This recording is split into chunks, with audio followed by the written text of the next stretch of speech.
I mean, people were always asked if I was surprised at how well that Colin did, how popular it became.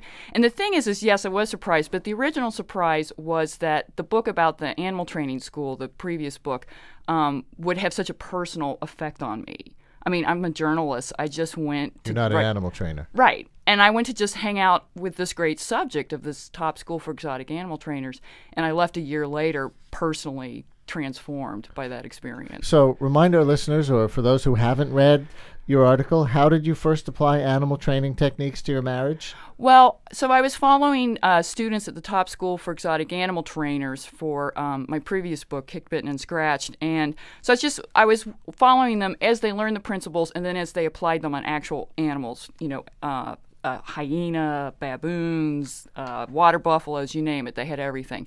And it just really started to dawn on me that what they learned were these fundamental principles, behavioral principles that they were applying to all species. So why wouldn't it work on the species Homo sapiens, and specifically American husband, mine at home? So, I just started trying to unravel some of our, or sort of solve some of our behavior problems between me and my husband using the way the animal trainers would think. Give me one example. Well, the prime example, the really prime example, the really sort of aha moment is that when animal trainers work with an animal and the animal does something they don't like, they will ignore it.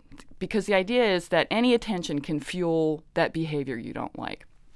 So they even have a term for it. They call it the least reinforcing scenario, because marine mammal trainers like to have names for everything. Chapter 8 of your book, the least reinforcing scenario. Yeah.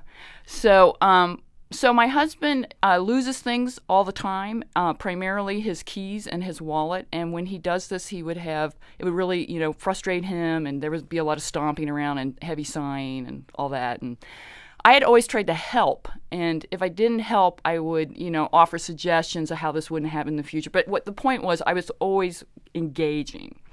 So this least reinforcing scenario, which I heard about at SeaWorld, made me think, why not try one of those and not respond? And that's what I did the next time my husband was huffing and puffing over keys. And it's not that he didn't huff and puff, but it ended so quickly. Were you trying to get him to not lose his keys and his wallet, or to No. not be so upset about it?